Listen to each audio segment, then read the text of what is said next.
E aí, pessoal, tudo bem? Eu sou o professor Thiago Lazarim, mais uma vez aqui com vocês no Centro de Mídias de São Paulo, dessa vez com a aula de desenvolvimento de projetos, que faz parte do componente curricular de Sociedade e Desenvolvimento Territorial. Comigo está o Laércio aqui do lado, grande intérprete aí de Libras. Vamos que vamos. Então, o que nós temos hoje, hein? Vamos lá para a introdução. Na atividade anterior, foram apresentadas propostas de elaboração de políticas públicas por meio de documentos de agências intergovernamentais como a Unesco e dos métodos de pesquisa de sociologia. Nesta atividade será retomado o conteúdo sobre métodos e teorias de pesquisa, uma vez que essa abordagem foi entremeada por outro assunto de enorme relevância, o racismo. Vamos lembrar então o que aconteceu aí, pessoal. Eu estava falando sobre os projetos de políticas públicas recomendados para os estudantes, para fazerem nas suas respectivas escolas, dentro dos itinerários formativos desse nosso, né, no caso. E daí o que acontece foi, então, para fazer essas políticas públicas é necessário, então, saber escrever um documento, né, que tenha ali amparado justamente em pesquisas, né, em argumentos bons, essas ideias a respeito do desenvolvimento sustentável. Então a gente falou do desenvolvimento sustentável, falou da sua importância, da importância da causa ambiental, e isso justamente para o cotidiano das escolas, e como que nós poderíamos formular essas políticas públicas. Mas daí eu falei uma outra coisa também, que não apenas no sentido de propor, né, que é sempre bom propor soluções, etc., mas para a gente propor essas soluções é necessário se basear em outros documentos. Esses outros documentos são justamente os documentos das pesquisas. E daí eu sugeri outra coisa, eu sugeri que vocês, estudantes, pudessem realizar pesquisas também, não apenas ideias para propor soluções, mas justamente aprender a pesquisar cientificamente, né? Seguir os passos do método de pesquisa para que vocês possam, vocês mesmos, fazerem as suas pesquisas, além de poder ler a pesquisa ou as pesquisas de outras pessoas, né, de outros pesquisadores ou de outros colegas estudantes. As duas coisas são bem legais. Uma, fazer essas propostas, fazer essas políticas de ação afirmativa e etc. Aliás, desculpa, essas políticas públicas que podem ser de ação afirmativa também, mas no caso a gente estava falando das políticas na área do desenvolvimento sustentável. E a outra coisa, de fazer pesquisas, né? Pesquisas para, em vez de levantar apenas as soluções, mas levantar os problemas para justamente pensar as soluções, né? Então, quais são os problemas reais que nós estamos passando aqui nas escolas e etc., né? Isso seria um passo anterior mesmo ao da proposição de soluções para o desenvolvimento sustentável, para qualquer outro que seja o tema que vocês estejam aí estudando nas suas escolas, tá bom, pessoal? Então agora vamos passar para o próximo slide.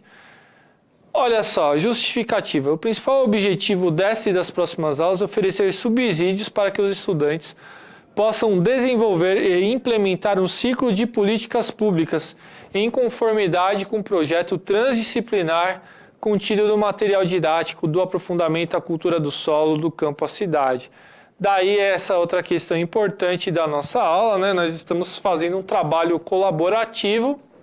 Então, dentro desse aprofundamento da cultura do solo do campo à cidade, eu estou aqui falando da área de sociologia, ou talvez, então, às vezes, falando da antropologia, de outras ciências afins das humanidades, mas nós estamos aqui conversando com outras disciplinas, como, por exemplo, a biologia, que aqui no Centro de Mídias a docente é a Priscila, né? Ou então nós estamos falando com a Sumaia, também outra docente dessa área de química, de biologia e etc., e que daí está falando desse mesmo tema, né, da cultura do solo. E também do professor Giba, de física, né, que sempre vem falando também de energias renováveis, etc. Então, como que a gente vai fazer esse trabalho transdisciplinar, um trabalho de colaboração entre esses diferentes conhecimentos? Daí um ponto que é um denominador comum é justamente esse método de escrever projetos, né? Geralmente, isso eu já também comentei, essa escrita de projetos, ela tem a ver muito com o mundo acadêmico, né? Ou seja, é uma coisa que se aprende mais no ensino superior. Mas eu também justifiquei dizendo o seguinte, que nós aqui do Centro de Mídias e nós aqui que estamos falando do ensino médio, o nosso propósito é fazer essa ponte entre ensino médio e educação superior, né? Então, educação básica e educação superior. Porque a gente não tem assim uma ruptura, né? Você continua aprendendo, você sai do ensino médio, entra numa faculdade e vai continuar aprendendo. É muito legal até que você entre nessa faculdade já sabendo do que se trata, né? Já sabendo justamente os expedientes mais comuns de como trabalhar, né? Ainda que muitos de vocês estudantes não estejam pensando em ir para as faculdades, para a educação superior, pelo menos não imediatamente, né? Talvez alguns de vocês tenham outras pretensões, outros objetivos de vida, e legal, beleza, isso está certo, mas a gente pensa na educação de uma forma global, né? Que as coisas elas não têm umas fronteiras, assim, né? A gente precisa pensar sempre nesses caminhos, né? Nessas pontes do conhecimento. Então é mais ou menos disso que se trata, né? Então pode ser que fazer projetos seja uma coisa muito do ensino superior, da educação superior, mas não, a gente pode fazer também no ensino médio e não é nenhum mistério, é uma coisa que é acessível, tá bom, pessoal? Então vamos lá para o próximo slide. Solução de problema.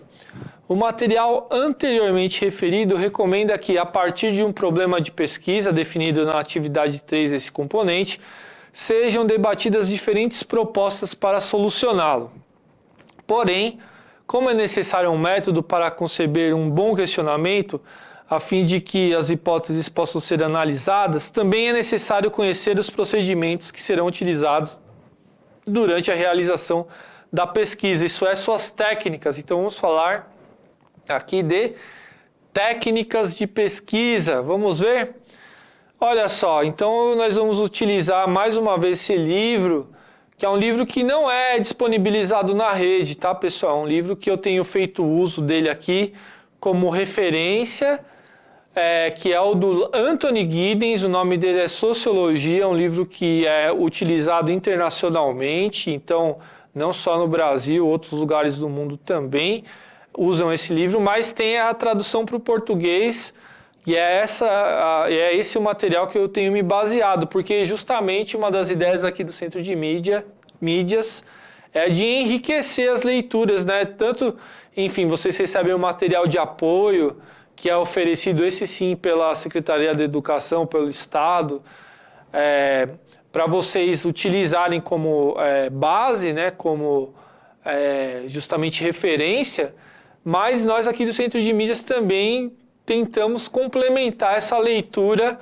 com outras leituras que às vezes não estão acessíveis. Por exemplo, esse livro tem direitos autorais, mas a minha ideia aqui é trazer esse livro e, enfim, traduzir com as minhas palavras, né? Porque justamente por essa questão dos direitos autorais não é possível reproduzir literalmente as palavras contidas nesse livro, mas as ideias eu me inspiro nesse livro. Isso daí também é um expediente metodológico que eu estou utilizando. É sempre bom você mencionar as fontes, mencionar as referências bibliográficas para você fazer um trabalho de pesquisa. Isso é fundamental. Então, o que eu estou fazendo aqui é coerente com o que eu estou ensinando, tá? Então, se eu estou ensinando sobre métodos de pesquisa, eu também preciso fazer aquilo que eu estou propondo, que é justamente me basear num material. Esse material, estou falando agora, é o do Anthony Giddens e se chama Sociologia, né? O livro Sociologia.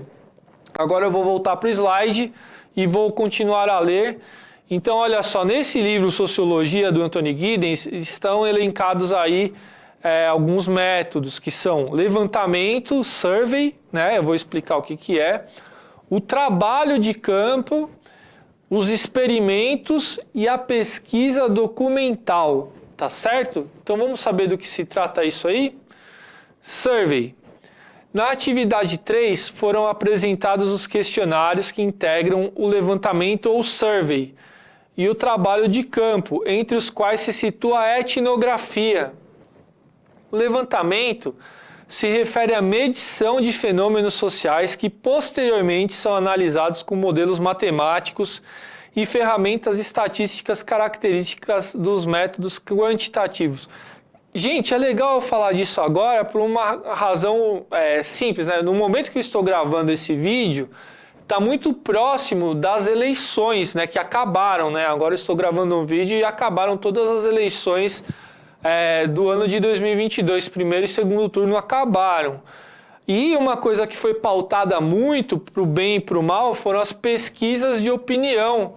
Aliás, as pesquisas de intenção de voto que foram feitas por vários institutos, entre eles o Datafolha, o IPEC, o IPESP, Atlas, enfim, foram várias as empresas contratadas ou por órgãos, enfim, privados também, mas há um interesse público nessas pesquisas para fazer uma projeção sobre quais seriam os candidatos com maior chance de vencer os pleitos respectivos, né? Pode ser o pleito da União Federativa, né? Ou seja, a presidência da República, mas também os governos estaduais.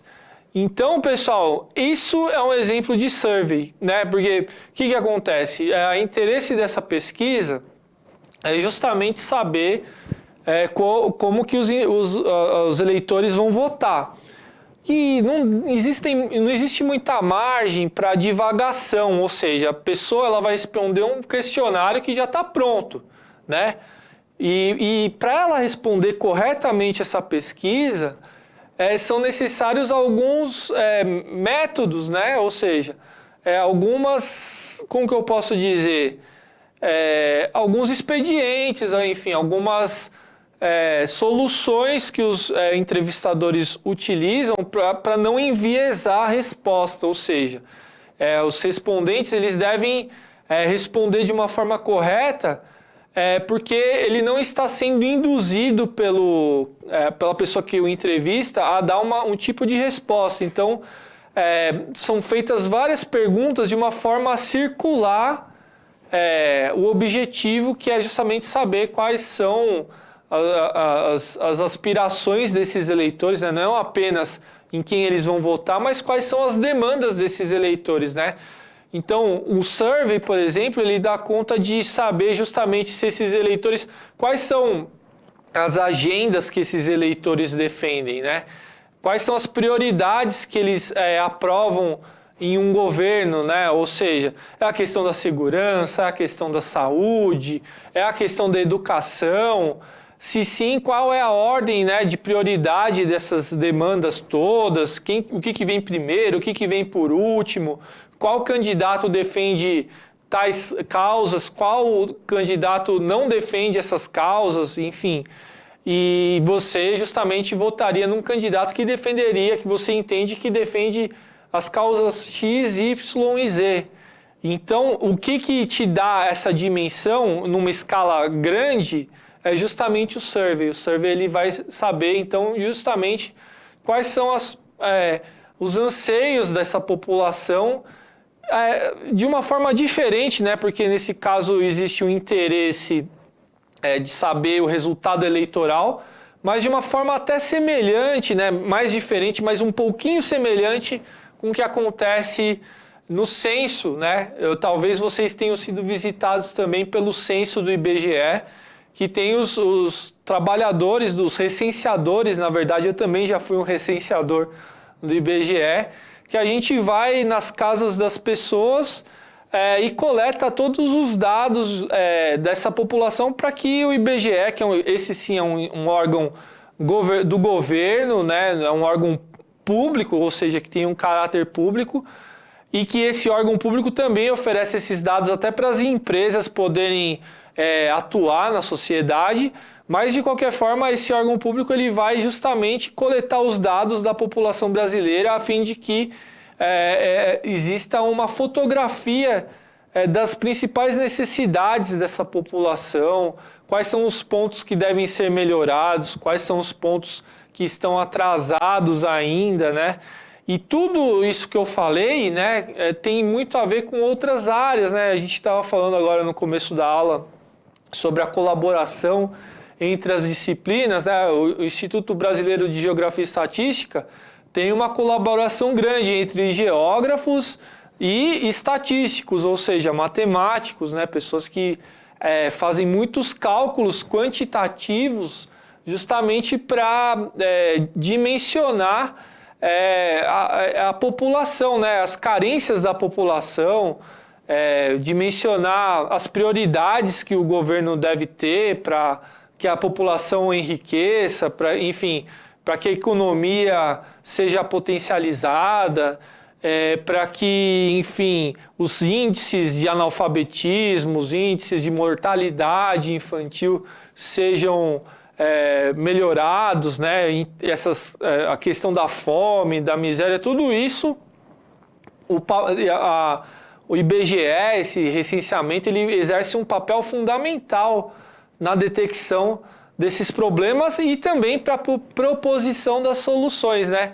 Então, voltando aí também ao começo da aula, se não fosse feito esse levantamento, seria muito difícil pensar as proposições das políticas públicas, né? Você apenas teria uma ideia, que seria uma opinião vaga sobre os problemas, se não houvesse os dados concretos coletados e analisados de uma forma estatística por esses institutos, né? Como, por exemplo, o IBGE e tantos outros, tá bom, pessoal? Tá aí uma questão bastante importante e o survey, portanto, é uma ferramenta técnica muito importante para a realização de uma pesquisa, tá certo, pessoal? Vamos lá, então, trabalho de campo. Outra questão aí, né? Este método se refere aos estudos de pessoas em primeira mão, isto é, por meio da participação e observação, além de eventuais realizações de entrevistas com sujeitos pesquisados, sendo o tipo de técnica mais comum para as pesquisas qualitativas. Na aula que vem, abordaremos os métodos restantes, experimentos e pesquisa documental. Então agora eu vou falar do trabalho de campo, né, pessoal? Aí é só uma imagem ilustrativa de uma pessoa no campo, mas não tem a ver isso, tá, pessoal? A pessoa não precisa estar no campo em relação à cidade, né? Na área do campo, né? Na área rural, não é disso que se trata, tá, pessoal?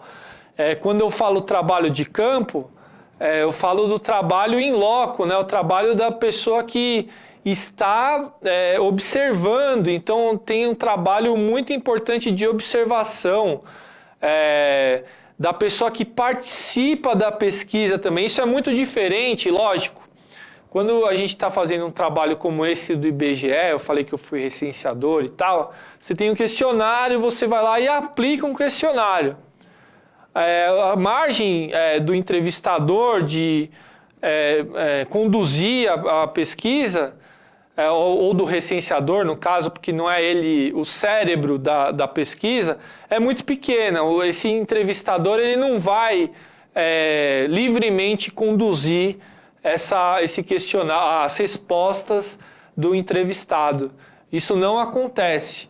Mas, se você está fazendo uma pesquisa qualitativa, o entrevistador, que pode ser o pesquisador, pode ser um colaborador, enfim, daí ele tem uma autonomia maior, no sentido de que essa pessoa ela precisa estar no lugar e anotar coisas que um questionário não iria detectar, né?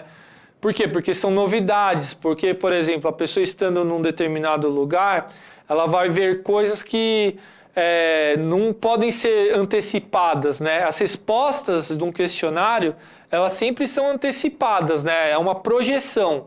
Então, você vai votar no candidato A ou B. Tais pautas você acha que tem a ver com qual candidato e assim por diante. Isso tudo você pode preparar. Mas quando você está no campo, tem coisas que você não pode preparar, porque tudo pode ser novo, né? Imagina o trabalho do antropólogo, né? Ou do etnólogo, da pessoa que vai fazer uma etnografia. Vamos supor, né, que isso também é bastante comum, um pesquisador que vive numa área urbana, ele vai para uma tribo indígena, né? E daí ele se desloca muitos quilômetros, etc. Em primeiro lugar, é muito possível que essa pessoa sequer conheça o dialeto que é falado ou a língua que é falada no lugar que ele vai, né? Muito menos ele sabe também como se dão as relações. Ele pode até ir preparado para isso, porque ele leu uma bibliografia, porque ele já ouviu falar, viu documentários, enfim.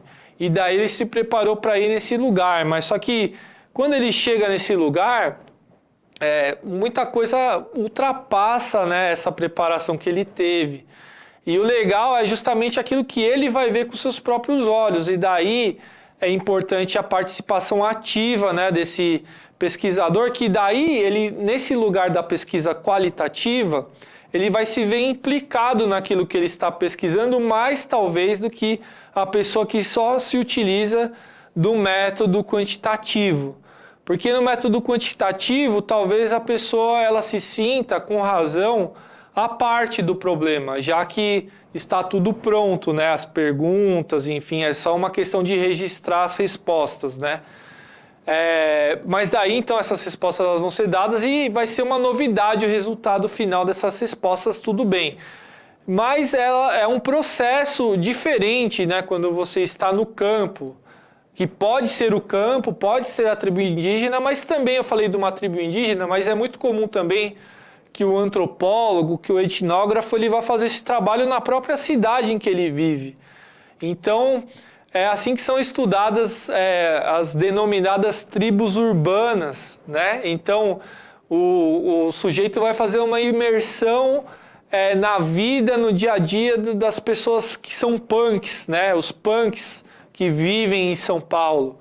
Ou então, os grafiteiros, ou então o pessoal que faz cosplay, ou então o pessoal, enfim, eu nem sei, são tantos os exemplos, tantas as possibilidades, os skatistas, não importa, existem tantas as ideias, e às vezes até o pesquisador, o entrevistador, etc., ele tem alguma familiaridade com o assunto, né? Porque de repente vou estudar a tribo dos skatistas porque eu sou skatista. Ele pode fazer isso? Pode, né? Mas no momento em que ele vai fazer uma pesquisa qualitativa, ele tem que dar um passo atrás, né? Ou seja, ele tem que sair dessa posição, eu já sou skatista e já sei tudo, e se colocar no lugar da pessoa ignorante, que não conhece nada e que tudo é novidade, né? E ao mesmo tempo, ele está implicado nessa pesquisa. Por quê? Porque ele vai estar tentando viver a vida que para ele é tudo novidade, né? Então ele vai aprender um monte de coisas, etc. Ele vai interagir. Então aquilo que sai da pesquisa não tem a ver só com o pensamento desse pesquisador, né? Ou das ideias. Tem a ver justamente com a relação que essa pessoa estabeleceu com as outras, num determinado meio. Então, a partir dessa experiência, a partir dessa interação que se realiza, é que se produz uma pesquisa. E é justamente isso, né? São as relações que são estabelecidas. Então, se são estabelecidas relações entre o pesquisador e os pesquisados, então justamente o resultado disso vai ser um resultado que tem ali a participação do pesquisador também, né? E não apenas daquilo que ele observou como se ele estivesse, sei lá, na Lua olhando a Terra, né? Isso não dá para fazer. O cara ele está na Terra, olhando a Terra, interagindo com outros seres humanos. Então é desse lugar que ele vai falar e não daquele lugar distante, assim. embora também esse processo de distanciamento seja muito importante justamente para ele não se contaminar por ideias equivocadas, né? Então, é legal também que esse pesquisador, ele sempre duvide daquelas certezas, como um bom cientista sempre deve fazer, né? Ele sempre duvide daquelas certezas que ele julga ter, né? Ele não pode ser nunca taxativo, ele sempre deve suspeitar dessas ideias, das suas próprias ideias e daquilo que os entrevistados dizem para ele, porque talvez pode acontecer o seguinte: esses entrevistados vão estar fazendo um jogo com ele pode ser ludibriado, esse pesquisador. Ele estando, por exemplo, estudando a tribo dos skatistas, eu me lembrei de outra que é muito utilizada, né? Utilizada não, né? Porque ninguém utiliza nada.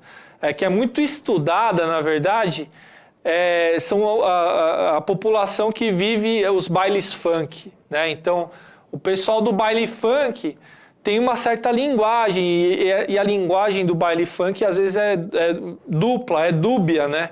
Então existe todo um jogo com as palavras e tal. Se o entrevistador for interpretar literalmente o que diz o frequentador do baile funk, ele pode se confundir, porque ele dá um sentido para uma palavra e o cara dá um outro sentido. E o outro cara também pode, sabendo disso, né, que o cara que está pesquisando ele é um estrangeiro naquele lugar, que ele é uma pessoa que está perdida lá, né, que não sabe direito o que está acontecendo, ele pode sacanear, né, pode colocar na roda esse pesquisador e jogar com ele, né, e esse cara vai achar que aprendeu o que é o baile funk, sair de lá e falar, olha, é isso, mas na verdade ele foi ludibriado, ele foi sacaneado, por assim dizer, por quem estava frequentando esse mesmo baile, né. Então, olha só quantas coisas que devem ser colocadas na balança para você fazer um trabalho de campo, né? Então, quando eu falo de trabalho de campo, é esse trabalho que você está lá no tete-a-tete, interagindo com as pessoas, observando, fazendo registros, descrevendo, também atuando, né? Também fazendo acontecer as coisas, enfim. E isso é legal também, né? Porque essa visão que você tem não é uma visão apenas unidimensional da realidade, é uma visão que se constrói com os outros, né? É uma visão que a participação de todo mundo é necessária para haver justamente um desfecho, um resultado nessa pesquisa, né? Então é uma coisa muito legal. E o Giddens vai falar até nesse livro que as pesquisas de sociologia, geralmente, elas são mistas. Nunca elas são ou exclusivamente quantitativas ou elas são exclusivamente qualitativas. Elas sempre mesclam uma e outra para que justamente a pesquisa ela tenha essa riqueza, né? Ela consiga falar de diferentes pontos sobre um mesmo objeto, que é um assunto, né? Então, quando eu falo objeto, eu estou dizendo justamente o tema dessa pesquisa. Tá certo, pessoal? Acho que eu falei bastante, né? Na aula que vem a gente vai continuar esse assunto e eu vou me despedindo por aqui, tá bom? Eu deixo um grande abraço para vocês e valeu!